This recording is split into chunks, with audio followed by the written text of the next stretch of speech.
오늘 주일 아침 우리에게 주시는 하나님의 말씀입니다. 구약 성경 창세기 11장 6절에서 9절 말씀입니다. 이 기록된 계시의 말씀을 봉독해 드릴 때 여러분 각자의 심령 속에 실제로 거하시는 예수님의 음성을 꼭 들을 수 있기를 원합니다. 여호와께서 가라사대 이 무리가 한 족속이요 언어도 하나이므로 이같이 시작하였으니 이후로는 그 경영하는 일을 금지할 수 없으리로다. 자, 우리가 내려가서 거기서 그들의 언어를 혼잡게 하여 그들로 서로 알아듣지 못하게 하자 하시고 여호와께서 거기서 그들을 온 지면에 흩으신 거로 그들이 성 쌓기를 그쳤더라. 그러므로 그 이름을 바벨이라 하니 이는 여호와께서 거기서 온 땅의 언어를 혼잡게 하셨음이라. 여호와께서 거기서 그들을 온 지면에 흩으셨더라. 아멘. 아멘. 오늘은 어버이 주일입니다.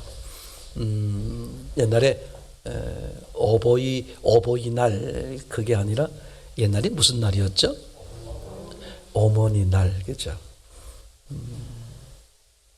게다가 이제 그 남편들의 압력이 있으셨나요? 어버이날 이렇게 바뀌었습니다만, 저는 그 부모님을 생각해 보면, 뭐 부모님이 사회적으로나 또는 가정에 아주 뭐 엄청난 다른 가정에 비해서 엄청난 많은 큰 일을 훌륭한 일을 하신 그런 이렇게 부모님은 아니에요. 아주 평범한 그런 부모님이고. 뭐 그렇게 능력도 많지 않으셨고 또 뭐 실수도 있으셨고 또 그냥 평범한 그런 부모님인데 제 입장에서 보면 세상에서 가장 이제 귀한 분이다. 첫째는 저를 낳아주셨고 저를 길러주셨어요. 그 어려운 형편과 조건 가운데서 그죠? 이렇게 정말 무진히 애를 쓰셔서 이렇게 키워주신 기억이 납니다. 저희 아버지가 외아들이었는데 이렇게 어머니가 이제 저 경상도 산골짜기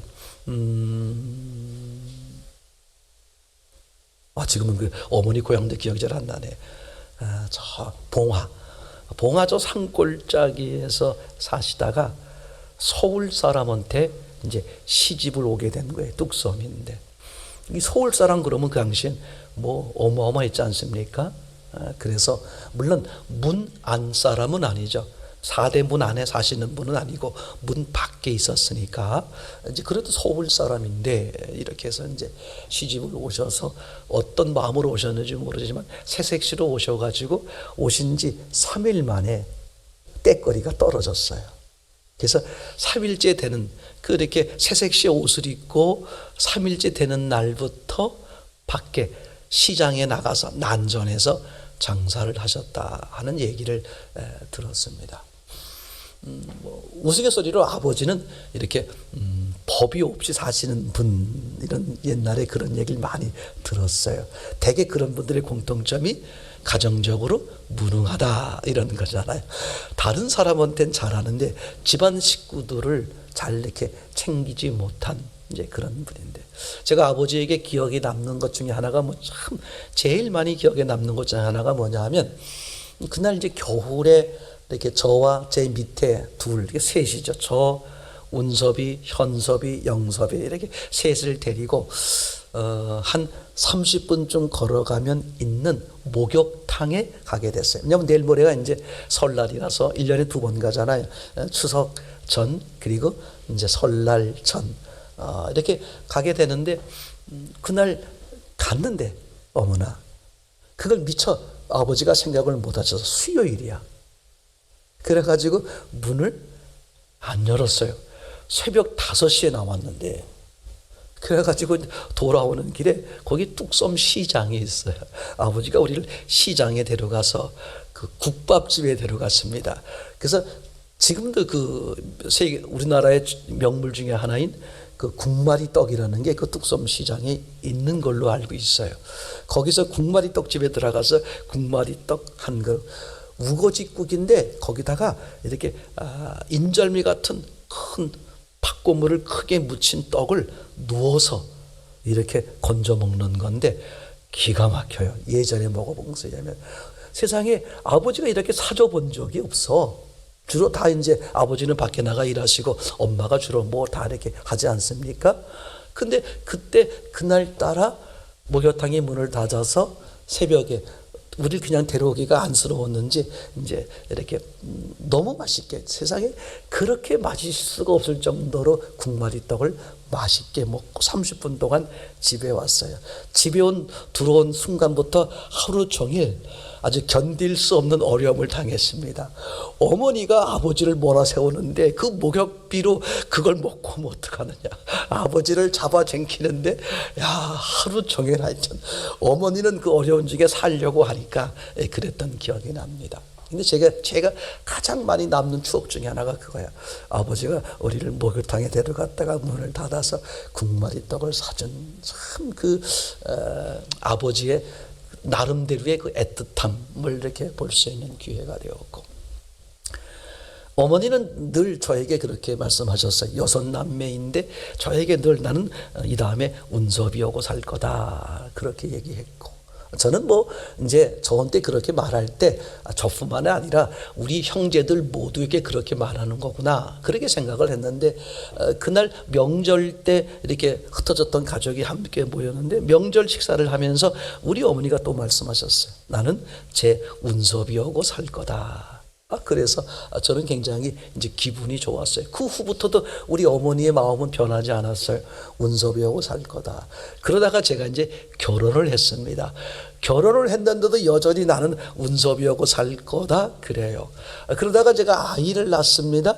근데 여전히 운섭이 오고 살 거다 그러는데 조금 마음에 부담이 되더라고. 어머니는 연로에 늙어가시고 이제 제게 별로 필요가 없어서 보이는 그런 분이에요.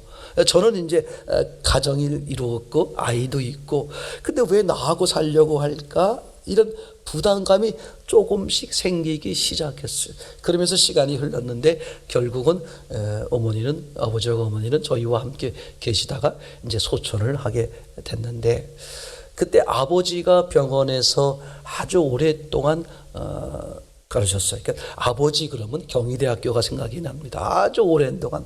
우리 어머니 그러면 한양대학교가 생각이 나요. 아주 오랜 동안. 제가 중환자실에서 1년을 살았으니까 아주 굉장히 오랜 동안 이렇게 병원에 계셨고, 또 태어나셔서 집에 계셨고 그랬던 기억이 나는데, 이제 결국은 그렇게 해서 어느 날 이제 어머니가 돌아가시게 됐어요.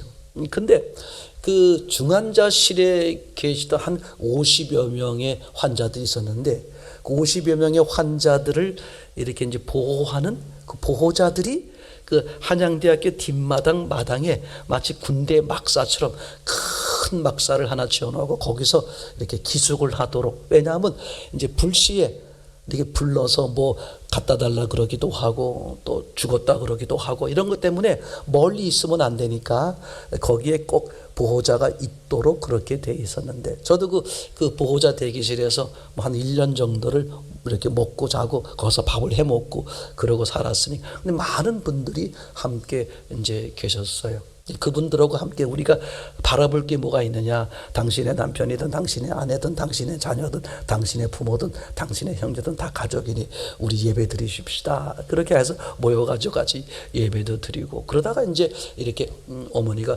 소천하셨는데, 그 소천하시고 나서 장례를 치르는데 그 병원에 그 중환자실에 계시던 그 보호자들이 모두 이렇게 영안실에 같이 오셨어요. 되게 제게 이제 저보다 제 부모님 같은 연세의 어른들이 참 많으셨는데, 이제 그런 분들이 오셔서 같이 참,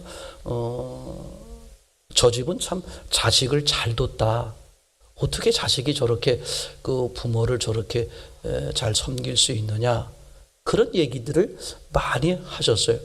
어머니가 이제 소천하셨는데 연락이 이제 와서 갔는데 그 담당 의사가 저를 급히 보자고, 어머니가 돌아가셨는데 급히 보재요. 그래서 이제 어머니 보러 가는 길에 먼저 의사를 만나러 갔어요. 의사가 하는 말이, 내가 평생 의사 생활했지만 당신 같은 사람을 내가 본 적이 없다. 그렇게 얘기하시면서 이제 그러니까 저희 형제들이 저희 부부에 대해서 굉장히 좋게 생각을 해요. 어머니나 아버지나 어머니를 그렇게 두 분 다 합쳐서 한 10여 년 정도 이렇게 병을 앓으셨는데 그렇게 이제 하니까 굉장히 이렇게 좋게 이렇게 보시는 것 같아요. 이제 그러고 나서 그런지 이제 이렇게 어머니가 소천하셨는데 저는 죄송한 얘기로 말하면 눈물이 하나도 없더라고. 슬퍼야 되는데 하나도 안 슬픈 거예요. 근데 이제 가족들은 함께 슬퍼하고 어려워하고 그러죠. 그죠? 그게 제 생각엔 나는 이렇게 할 바를 다해서 그런가 보다. 뭐 여러 가지 생각이 많이 드는 거예요. 이제 소천하셨으니 우리 관할이 아니라 하나님의 관할이지. 그래도 마지막에 이렇게 예수님을 이렇게 의지하고 갔으니까 뭐 이러저러한 이제 생각들 때문에 별로 이제 그렇게 또 내가 이렇게 어머니를 모시고 있었고 뭐 여러 가지 생각이 많이 들었어요. 그리고 이제 매년 5월 달이 되면 이제 뭐 어린이날, 어버이날 뭐 이런 게 오잖아요. 그러면 이제 뭐 지금같이 카네이션을 달아주기도 하고 뭐 식사를 대접하기도 하고 선물을 드리기도 하고 그죠? 막 그렇게 부산을 떨어요. 근데 저 같은 경우는 그런 때 되면 하나도 아쉬움이나 뭐 그런 게 없었어요. 왜냐하면 죄송한 얘기인데 지금 생각하면 죄송한 얘기지만 그때는 이렇게 할 만큼 했다 하는 생각이 들어서 이제 그런 생각이 듣고 그랬기 때문에 별 적이 없었는데 몇 년쯤 지났는데 어느 날 제 마음에 그때도 5월 달이었고 아마 이렇게 카네이션이 길거리에 팔고 있는 그런 때였다는 생각이 드는데 문득 이런 생각이 들었어요.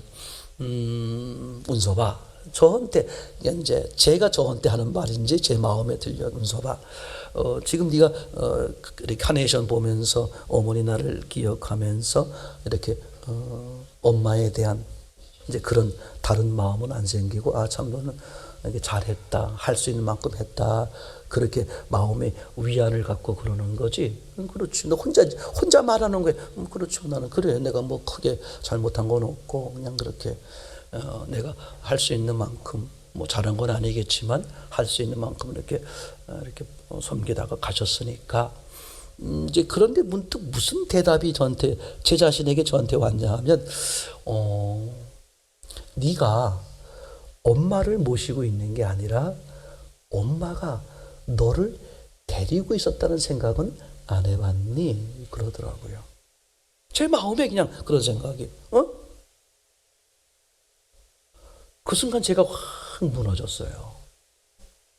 내가 어머니를 모시고 있다가 어머니가 우리 품 안에서 소천하셨다. 이것 때문에 제가 위로가 되고 하나도 슬프지 않았고 이제 또 형제들도 이웃들도 참 저 자녀는 저 자식은 저 사람은 참 부모를 잘 섬겼어, 이런 얘기를 듣고 있던 터를 당연하게 여겼던 거예요. 근데 생각해 보니까 그런 말이 들리면서 생각해 보니까 내가 어머니를 모시고 있었던 게 아니라 어머니가 죽는 그날까지 나를 데리고 있었다는 생각이 들었어요. 그러면서 이제 무슨 생각이 떠올랐냐면 내가 어렸을 때라는 것은 우리 어머니가 젊었을 때잖아요. 젊었을 때부터 늘 하는 얘기가 나는 이 다음에 제 운섭이하고 살 거다. 그 답이 저에게 해석이 되더라고. 왜 젊은 엄마가 어린 저에게, 저만 어린 게 아니라 제 밑에 둘도 있고 제 위에도 셋이 있고 이런데 왜 나하고 산다고 계속 그렇게 말했을까? 어머니는 아는 거야. 6명 자식 중에 저놈이 가장 시원치 않다는 걸 엄마는 알았어요. 그래서 다른 놈들은 그저 밥술이나 먹고 살 것 같은데 저놈은 어려울 것 같아. 그래서 내가 저놈을 끝까지 데리고 있어야 되겠다 하는 그 엄마의 마음이 오게 되더라고요.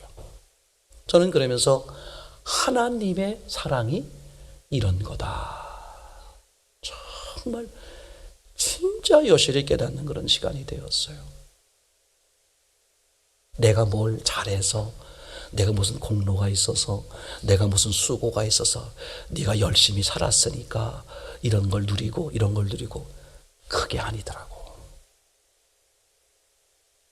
내가 뭘 하고 못하고를 떠나서 하나님은 이미 나를 사랑하기로 작정하셨고 이스라엘 백성들을 품에 안아서 애굽에서 가나안 땅에 들이게 한 것처럼 품에 안고 다니셨다.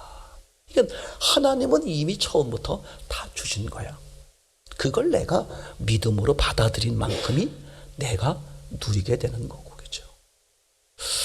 오늘 함께 나누려고 하는 이야기가 이 창세기 11장의 바벨탑 사건에 대한 건데, 왜 이 사람들이 바벨탑을 쌓게 됐을까? 여러분, 바벨탑을 누가 쌓는지 아십니까? 지금 첫 번째로 생각해 보려고 그러는 것은요, 아주 중요한 거예요. 이 바벨탑을 누가 쌓냐면 노아의 후손들이 쌓은 거라고. 누구의 후손? 노아의 후손. 하나님 말씀 한마디에 전 인생을 걸어, 그죠? 방주를 만들었던 그 노아의 후손들. 그리고 모든 사람이 싹 죽고 누구만 남아서 방주 안에 있었던 자기들만 남은 것을 직접 경험한 그 노아의 후손들이 뭘 만들었다고요? 예, 바벨탑을 쌓았다는 것을 한번 생각해 보려고 그러는 거죠. 이게 무슨 뜻이냐 하면, 그죠? 노아의 가정이, 노아의 그 후손들이 대대로 복 있는 가정이 되지를 못한 거예요. 오늘 어버이 주일을 맞아서 여러분 가정이 대대로 정말 주의 은혜를 입기를 원합니다. 그 내가 낳아야만, 내가 길러야만이 아니죠. 내가 만나고 있고 내가 살아가고 있는 사람들이 다 내 가족이잖아요. 내 이웃이고. 오늘 그분들이, 그죠? 대대로 정말 상상할 수 없는 주의 은혜를 입기를 원합니다. 그런지 그렇지 못하는 상황이 얼마든지 지금 벌어지고 있다. 그죠? 이런 점을 생각을 해보려고 그러는 거예요. 그래서 첫째로 서론적으로 생각해 보려고 그러는 것은 이 바벨탑 사건과 또 하나가 뭐냐면 에녹성 사건을 생각해 보려고 그래. 무슨 뜻이냐면 지금 창세기 11장에 바벨탑을 쌓는 사건이 한 번 기록되어 있지만 인생 중에 인류 역사상 이 바벨탑, 즉 탑을 쌓는 사건이 한 번만이 아니라 그동안에 무수히 많았고 앞으로도 무수히 많을 것이다. 그러면 왜 그렇게 많았고 왜 그렇게 많을 것이냐? 그럼 우리는 어떻게 살아야 할 것이냐 하는 점에 대해서 생각을 해보려고 하는 것입니다. 이 바벨탑은 창세기 11장에 나오지만 이미 창세기 4장에 보면, 그죠? 이 탑을 쌓는 사건이 등장을 하죠. 모양만 조금 다릅니다만 창세기 4장 16절에 보면 가인의 이야기가 등장을 하죠. 창세기 4장 16절에 이렇게 써 있습니다. 가인이 여호와의 앞을 떠나 나가 에덴 동편 놋 땅에 거하였더니, 지금 가인이 하나님을 떠나 어디로 갔다는 거예요? 동쪽으로 가서 놋 땅에 거하게 됐습니다. 그럼 거기 거해서 뭐 했느냐? 아내와 동침하니 그가 잉태하여 에녹을 낳은지라 가인이 성을 쌓고 그 아들의 이름으로 성을 이름하여 에녹이라 하였더라. 뭐라 그랬다고요? 예, 가인이 아이를 낳는데, 그죠? 그리고 뭐 했다는 거예요? 성을 쌓는데 그 성의 이름을 뭐라고 했다? 자기 아들의 이름을 붙여서 에녹이다, 이렇게 말했다는 거죠. 이 모습이 뭐와 비슷해요? 지금 바벨탑을 쌓고 있는 노아 후손의 모습과 비슷합니다. 한번 찾아볼게요. 11장 2절 바벨탑을 쌓고 있는 노아 후손입니다. 이에 그들이 동방으로 옮기다가 시날 평지를 만나 거기 거하고, 이들도 동일하게 어디로 옮겼어요? 동편 쪽으로 가는 것. 성경에서 동쪽 그러면 번화한, 화려한, 번창한, 뭐 아주 충만한 이런 쪽을 의미하곤 합니다만 똑같이 동쪽으로 옮긴 거죠. 그러다가 또 어떻게 변했습니까? 4절에 보면 이렇게 써 있습니다. 또 말하되 자 성과 대를 쌓아 대 꼭대기에 하늘을 닿게 하여 우리 이름을 내고 온 지면에 흩어짐을 면하자 하였더니, 자 성과 대를 쌓습니다. 그러고선 그 성과 대를 쌓은 다음에 어떻게 했다? 뭘 내자? 우리 이름을 내자. 그러면 어떤 모습과 똑같아? 가인이 성을 쌓고 누구 이름을 냈어? 자기의 아들 우리 이름을 내는 거죠. 이게 아주 중요합니다. 우리가 인생살이에서 그죠? 우리 이름을 내는 게 얼마나 많은지 몰라. 근데 이게 뭐 하는 거다? 이게 망하는 거다. 여러분 사사기 사건에서 보게 되면 똑같은 내용이 계속 반복되는 거 보이시죠? 그죠? 하나님이 복을 주셔서 번창해요. 번창에 배가 이제 불러지면 어떻게 됩니까? 우리가 잘해서 산다. 우리가 잘해서 그래. 저것들은 시원찮고 우리가 잘해서 그래. 그죠? 교만을 떠는 거죠. 하나님을 잊어버리는 거예요. 그럼 하나님이 견디다 못해서 어떡합니까? 이제 저들을 들어서 무너뜨리죠. 무너뜨리면 어떡합니까? 두 손 들고 나와서 우리가 잘못했습니다 하고 돌이키면 또 하나님은 어떻게 해요? 또 복을 주어 번창하게 하죠. 이 모습이 반복인 거 보면 아시죠? 그죠? 여러분 이미 이 가인의 후손이 가인이 그렇게 한 것을 봤으면 적어도요. 누구는 노아의 후손은 그렇게 하면 안 되는 거죠. 근데 여전히 뭘 하고 있더라? 자기 이름을 내고 있더라. 이게요 아주 중요한 것입니다. 이렇게 그죠? 이 노아의 후손들은 그 가인의 후손들처럼 어떻게 하는 거예요? 이 짓을 반복하고 있는 것을 보게 되는 거죠. 자, 그러면 우리는 노아의 후손은 왜 가인의 후손이 잘못한 이 저지른 잘못을 반복하는 걸까? 그럼 저것을 조금 바꾸면 이래요. 노아의 후손은 이걸 바꿔서 우리는 오늘의 우리들은 이런 얘기죠. 목사님, 나는 나는 집도 없는데 내가 무슨 대를 쌓고 탑을 쌓아요? 나는 내가 쌓은 거 아무것도 없어요. 그렇게 말하지 않기를 바랍니다. 우리는 알게 모르게 점검해 보는 거야. 나도 혹시 이런 바벨탑을 쌓고 있는 것은 아닐까? 내 이름을 드러내고 있는 것은 아닐까? 아니 미리 말씀드리면 이런 거잖아요. 하나님이 가장 견디기 어려워하는 게 뭐야? 자기 이름을, 사람의 이름을 드러내는 거죠. 지난 시간에 우리 같이 생각해 봤습니다만 모세가 그죠? 결국 어디에? 천국을 상징하는 가나안 땅에 들지 못한 이유. 물론 천국을 들어가셨죠. 그러나 가나안 땅에 들지 못하게 한 이유. 그 중에 하나가 뭐였습니까? 하나님의 거룩하심을 나타내지 않았다. 그죠?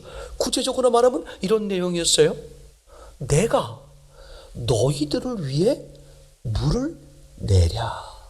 너무너무 화가 난 이 모세가 화가 치밀다 보니까 뭘 잃어버렸어요? 하나님을 잃어버리고 누구 이름을 내는 거야? 자기 이름을 내는 거죠. 그렇죠? 여러분, 이게 우리 삶에 얼마나 중요한 얘기인지 모릅니다. 자, 한번 보시죠. 오늘 이 노아의 후손들이 왜 저런 잘못된 가인의 후손의 그런 악함을 또 반복해서 저지르는 것일까? 도대체 이 노아의 후손들이 어떤 것이 문제였을까? 11장 3절에 아주 자세히 나옵니다. 11절 3절을 보시면 서로 말하되 자 벽돌을 만들어 견고히 굽자 하고 이에 벽돌로 돌을 대신하며 역청으로 진흙을 대신하고. 이게 엄청 놀라운 거예요. 지금요. 지금 이들이 높은 산지에 있다가 어디로 내려왔습니까? 평지로 내려왔겠죠. 평지로 내려와서 뭘 쌓는 거야? 성과 대를 쌓는데, 이거 생각해 보세요. 지금 무엇으로 쌓았다는 거예요? 벽돌로 돌을 대신하고 역청으로 진흙을 대신했다. 아니 이거 보세요. 대와 성을 쌓려면 어떻게 돼야 돼? 많은 돌들이 있어야 되는데 그걸 여기저기서 주워 모으려고 그러면 얼마나 힘들어. 근데 뭐가 발명됐어요? 벽돌과 욕청이 발견돼서, 그죠? 이건 어디 가서 뭐, 그죠? 일일이 가서 주워오고 구해오고 이럴 필요가 없어. 그냥 거기서 자체적으로 생산해가지고 얼마든지, 그죠? 그래서 자기들 보기에 멋진 성과 대를 쌓는 결과를 가져왔죠. 근데 이 구절을 가만히 읽어보면 이렇게 되어 있습니다. 서로 말하되, 자, 우리 이렇게 하자. 벽돌로 돌을 대신하고 그 다음에 역청으로 진흙을 대신합시다. 서로 말하되, 누구끼리 말했다는 거야? 자기들끼리. 누가 빠졌죠? 하나님께 묻지 않는 삶을 산 거야. 잘 들으세요. 하나님께 묻지 않으면 결국은 뭘 하게 된다? 바벨탑을 쌓게 된다. 아주 중요한 거예요. 신앙은요, 삶은 어려운 게 아닙니다. 창세기 1장에 제가 이렇게 말씀을 드렸습니다. 아담과 하와가 눈을 떠보니까, 눈을 뜨세요? 눈을 떠보니까 세상 온 천지가 다 준비가 되어 있는 거야. 그러니까 아담과 하와는 하나님이 창조하는 그 모습을 하나도 볼 수가 없었죠. 다 준비가 된 거야. 근데 하나님 뭐라고 말하는 줄 알아요? 번성하고 충만하고 다스리고, 한마디로 말하면 관리하라. 아니, 생전 처음 보는 건데 이걸 어떻게 관리해? 거기서 하나님의 아주 놀라운 음성이 들려오는 거죠. 그러면 아담과 하와가 이걸 다 관리하려면 어떻게 해야 돼? 본 적도 없는 건데, 그죠? 하나님께 여쭈어야 되겠죠. 난 이게 아예 첫 사건, 즉 첫 장부터, 성경 전체의 첫 장부터 사람은 하나님께 여쭈어야 된다.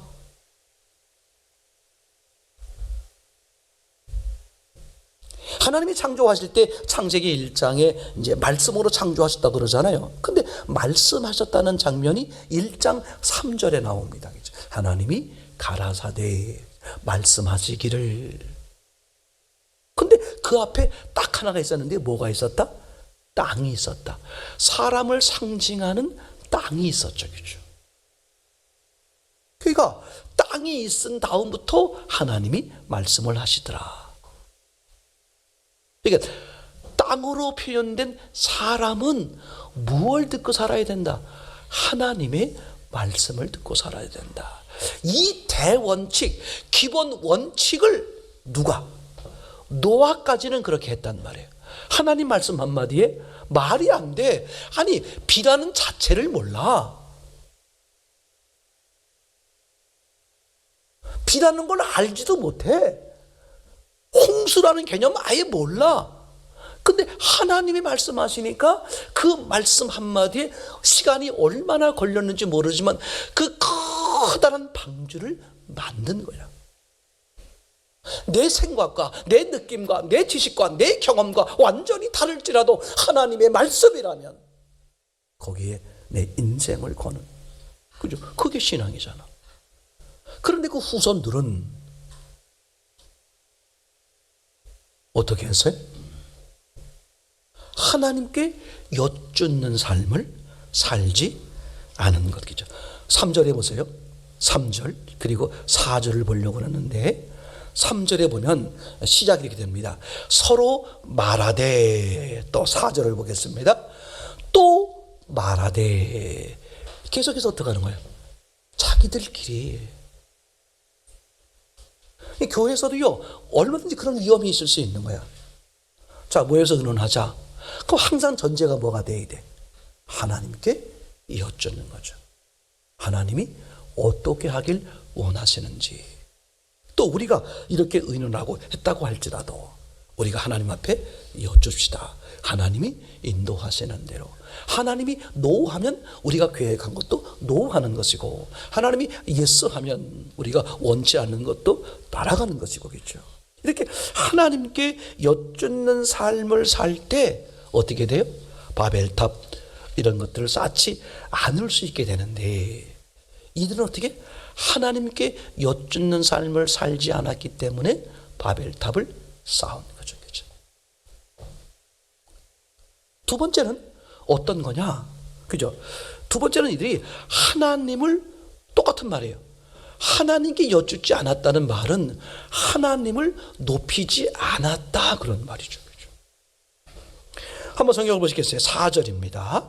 또 말하되 자 성과대를 쌓아 대 꼭대기를 하늘에 닿게 하여 우리 이름을 내고 온 지면에 흩어짐을 면하게 하자.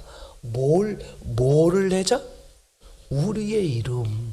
그럼 성과 대를 쌓는 목적이 뭐다? 우리 이름을 내기 위해서. 누구 이름을 내야 되는데? 하나님의 이름을 내야 되는데. 여러분, 이 원리에 속는 사람들이 진작 많아요. 지금 자기가 흔한 거야. 지금 자기 마음에 안 드는 거야. 근데 얼마나 속이는지 알아요? 하나님이, 예수님이 이걸 끌어들인다니까. 아니, 지금 자기 마음에 안 드는 거야. 자기가 하기 싫은 거야. 근데 하나님이, 예수님이, 말씀이 얼마나 무서운 건지 몰라요. 정말 성경에서 말하는 정직하다는 게 뭘까? 제가 어떤 분하고 이제 얘기하다가, 집사님, 옛날 제가 뚝섬에 있을 때, 집사님, 그렇게 말씀하시면 저분이 어떻게 되겠습니까? 제가 그렇게 이제 물었어요. 집사님, 그 집사님이 말씀하신 것 같은데, 집사님 그렇게 말씀하시면 저분이 그럼 어떻게 되겠어요? 근데 그분이 대뜸하시는 말씀이, 제가 뭐 거짓말했어요? 정직히 말한 건데. 그분은 정직이란 개념을 모르는 거야. 자기가 그 사실을 알았다고 하더라도 그 사실을 말함으로써 그 집안이 풍지박살이 나버리게 생겼는데, 자기는 자기가 내가 거짓말했습니까? 나는 게 신앙이 없는 거라고 생각이 돼요. 정직이라면, 성경에 말하는 정직이란 뭐냐? 하나님의 말씀대로 따랐을 때 그게 뭐다? 그게 정직이야. 거기 뭐라고 써있냐면 우리 이름을 내자. 그죠? 그래서 이 가인의 이야기할 때 가인이 그죠? 성을 쌓고 자기 아들의 이름을 붙인 사건, 자기 아들의 이름을 내는 거잖아요. 그러니까 우리 이름을 올리는 거죠. 이것에 정반대되는 모습이 뭐냐면 창세기 4장 마지막 절에 등장하는 그 셋에 대한 이야기를 생각해 볼 수 있을 것 같아요. 4장 26절입니까? 예, 4장 26절 한번 찾아볼게요. 시작. 셋도 아들을 낳고 그 이름을 에노스라 하였으며 그때의 사람들이 비로소 여호와의 이름을 불렀더라. 그죠? 이거 생각해 보세요. 그죠? 아담과 하와가 가인과 아벨이 있었는데 결국은 하나님을 부모를 등진다는 것은 하나님을 등지는 거죠. 하나님을 등진 그 가인이 아벨을 죽였어요. 그죠? 그걸 보고 나서 아담과 하와 또 아이를 낳죠. 그 아이가 셋이죠. 그죠? 근데 셋이 누굴 낳습니까? 셋이 아들 에노스를 낳았다는 거야. 근데 그때부터 어떻게 됐다? 여호와의 이름을 불렀더라. 에노스란 말이 아담이란 말과 근원적으로 비슷한 말인데 이런 뜻이에요. 연약한 사람. 그죠? 그러니까 셋은 뭐라는 거야? 나는 하나님 없이는 살 수 없는 연약한 사람입니다. 그래서 어떻게 하는 거야? 누구를 불렀다? 여호와를 불렀더라. 여호와의 이름을 불렀더라. 그죠? 근데 하나님을 등진 가인은 계속해서 어떻게 했습니까? 누구 이름을 내는 거야? 자기 이름, 자기 이름, 자기 이름. 아주 간단한 거죠. 여러분, 이게 너무나 확실합니다. 그죠? 오늘 어버이 주일을 맞아서 여러분에게 아주 분명히 드리고 싶은 말씀은 바로 그런 거예요. 저는 말씀드린 것처럼 여러분 가정이, 아니 여러분의 가문이 자손 대대로 형제가 됐든 이웃이 됐든 친척이 됐든 자손 대대로 정말 믿음의 가정이 되기를 바랍니다. 정말이에요. 아니 그 생각해 보세요. 나만 구원받으면 되겠습니까? 얼마나 어설픈 얘기예요. 그 지옥에 떨어졌던, 음부에 떨어졌던 그 부자가 견딜 수 없는 외마디 비명을 지르는 게 나오잖아요. 그죠? 나사로를 살려서 좀 우리 집에 좀 보내주세요. 성경 말씀은 안 믿었더라도 이 기적 사건, 죽었던 나사로가 살아난 것을 보면 저들이 나사로의 말을 들을 겁니다. 그죠? 왜? 그 자기가 잘못된 신앙으로 살아왔으니까 자기 가족이 어떻다는 거야? 잘못된 신앙이 있다는 거야. 그게 나중에 가면 뼈저리게 견딜 수 없는, 돌이킬 수 없는 후회와 처절한 비명이 될 수밖에 없다. 이걸 우리가 방지하자는 거야. 동물은 이 땅에서 잘 먹고 잘 입고 잘 살고 출세하고 돈 많고 건강하고 그저 1년이라도 더 많이 살고 그러면 좋지. 그게 전부 다지. 그럼 100% 동물이에요. 당신 무슨 그렇게 말하는 사람이 있고 그렇게 사는 사람이 있으면 그냥 짧게 말하세요. 당신 무슨 띠예요? 그렇게 물어보세요. 그러면 뭔 띠라 그러면 그렇게 아세요. 여러분 이게 우리에겐 영원한 생명이 있단 말이에요. 그죠? 이 생각을 왜 안 하냔 말이야. 그죠? 여기서 보게 되면 분명히 그런 거잖아요. 가인의 후손과 셋의 후손이 완전히 달라. 가인의 후손은 그저 성을 쌓을 수밖에, 바벨탑을 쌓을 수밖에 없었다. 왜? 자기 이름을 드러내려고 했으니까. 근데 셋의 후손은 누구를 불렀더라? 여호와의 이름을 불렀더라. 이게 완전히 다른 모습이죠. 결론입니다. 그래서 이런 겁니다. 결론은 각자가 쌓고 있는, 자기도 모르게 쌓고 있었던 나의 바벨탑을 무너뜨려야 된다. 얘기되겠죠. 그럼 간단한 거예요. 바벨탑을 왜 쌓게 됐느냐? 간단한 거죠. 왜 쌓게 됐어요? 하나님께 묻지 않았다. 자기 이름을 드러내려고 했다. 그게 나누면 두 가지지만, 그죠? 하나로 뭉치면 딱 하나죠. 뭡니까? 말씀과 말을 섞지 마라. 그것이 인류의 조상이라고 말할 수 있는 아담과 하와의 불행의 시작이잖아요. 그죠? 그래서 그 아담 하와가 무너뜨린 그 무너뜨림을 회복시키기 위해서 예수님이 오셨을 때 악한 영이 그 예수님을 무너뜨리기 위해서 한 게 뭐였습니까? 똑같은 거예요. 말씀을 가지고 비틀었잖아. 그때 예수님이 어떻게 했습니까? 그죠? 말씀과 말을 섞었습니까? 말씀만 유지했습니까? 말씀만. 여러분이 사는 방식은 딱 하나밖에 없어요. 뭐라고요? 말씀만. 근데 세상은 있잖아요. 말씀에다가 말을 섞으면 훨씬 더 감칠맛 나고 그럴듯하고 좋아 보여. 이게 무서운 거예요. 어떤 경우도 말씀 앞에 말을 섞지 않기를 바랍니다. 그죠?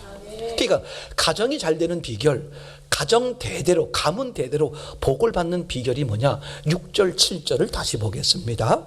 창세기 11장 6절, 7절 시작. 여호와께서 가라사대 이 무리가 한 족속이요 언어도 하나이므로 이같이 시작하였으니 이후로는 그 경영한 일을 금지할 수 없으리라.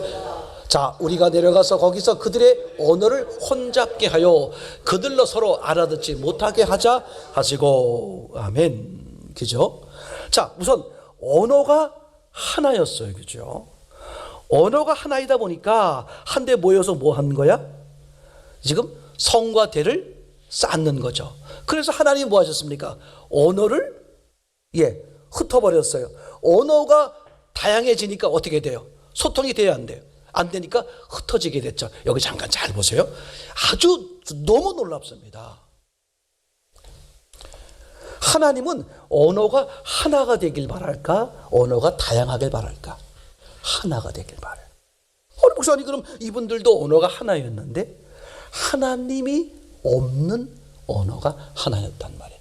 하나님 없이 자기들끼리만 하나가 된 거야. 맞습니까? 그죠?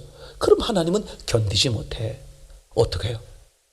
언어를 다양하게 소통이 안 되게 흩어버리는 거야. 제 말 이해되겠죠? 자, 그러면 가장 좋은, 즉 우리가 복을 받는 방법이 뭐냐? 언어가 하나 되는 거예요. 맞습니까? 근데 어떻게 언어가 하나 되느냐? 딱 하나예요. 사도행전에 아주 잘 표현해 주고 있어요. 사도행전 2장 7절 8절입니다. 자, 시작. 다 놀라 기히 여겨 이르되 보라, 이 말하는 사람이 다 갈릴리 사람이 아니냐? 우리가 우리 각 사람의 난 곳 방언으로 듣게 되는 것이 어찌미뇨? 지금 예수님의 제자들, 그죠? 지금 갈릴리 사람들이 다 방언, 성령을 받아가지고 막 방언으로 막 기도하고 난리가 났는데, 곳곳에 다양하게 흩어져 있던 사람들이 이곳에 모였다가, 저 사람들이 지금 우리 언어로 말하네? 그래? 우리 언어로도 말하는데? 우리 언어로 말해. 거기 모여있는 10군데 이상의 다양한 나라의 언어들로 어떻게 하는 거야? 방언을 하는 거야. 그러니까 서로 소통이 돼야 안 돼요. 하나가 되지. 누가 주셔서? 성령이 주셔서. 그러니까 하나님의 계획은 뭐야? 성령이 주셔서 하나가 된. 아멘. 자, 요걸 기억하면서 창세기 1장 28절을 이제 마지막으로 보겠습니다. 하나님이 그들에게 복을 주시며 그들에게 이르시되 생육하고 번성하여 땅에 충만하라. 땅을 정복하라. 바다의 고기와 공중의 새와 땅에 움직이는 모든 생물을 다스리라 하시니라. 아멘. 생육하고 번성하여 땅에 충만하라. 땅을 정복하라. 그러니까 땅에 충만하라, 이런 무슨 뜻입니까? 땅에 다 퍼져라, 그런 뜻이죠. 바벨탑을 쌓다가 무너지면서 이 사람들이 어떻게 됐어요? 전부 다 흩어졌죠. 이게 중요해요. 똑같이 흩어진 모습이야. 하나님의 소원도 뭐야? 흩어지는 거야. 근데 하나님이 원하시는 방법은 충만이에요. 무슨 뜻입니까? 하나님이라는, 하나님의 말씀이라는 한 언어로 흩어지는, 충만해지는, 그걸 하나님이 원하시는 거죠. 근데 이 사람들은 어떻게 했습니까? 누구는 빠져뜨리고 하나님은 빠져뜨리고 자기들끼리 하나가 돼요. 제 말 이해하겠죠? 이게 얼마나 중요한 사건인지 몰라요. 여러분, 가정이 정말 잘 되길 바랍니다. 가정이 잘 되려면요, 부부가 잘 돼야 돼요. 돈을 많이 벌어야 된다, 뭐 그런 얘기가 아니라 뭐가, 둘이 소통이 잘 돼야 돼. 절대로요 남편에게 맞추지 마세요. 아니, 내가 남편이지 참. 절대로요 아내에게 맞추지 마세요. 그런 뜻이 아니라 아내에게 아무리 맞춰도 소용없고 남편에게 아무리 맞춰도 소용없어요. 왜? 남편이 기준이 아니고 아내가 기준이 아니야. 누구가 기준이야? 하나님의 기준이야. 나도 하나님께 맞추고 당신도 하나님께 맞출 때 거기서 사는 역사가 나와서 자녀들이든 이웃들이든 우리를 보는 사람들에게서 뭘 보게 돼? 하나님의 은혜를 보게 되는 거죠. 그러니까 하나님은 하나님으로서 하나님의 은혜로 하나님의 말씀으로 온 세계를 정복하는, 온 세계에 흩어지는 그런 삶을 원하시는 거야. 근데 악한 영이 하는 짓, 사람이 하는 짓은 뭐다? 뭐는 빼놓고 하나님은 빼놓고 우리끼리 어떻게 돼? 정복하고 우리끼리 충만하고 우리끼리 흩어지려고 하는. 다시 말씀드립니다. 여러분 가정이 정말 대대로 복이 되는 비결은 딱 하나밖에 없어요. 오직 무엇으로? 하나님의 말씀으로. 어떤 경우도 말을 섞지 말고 말씀에 따라 사는 복된 저와 여러분 되기를 소원합니다.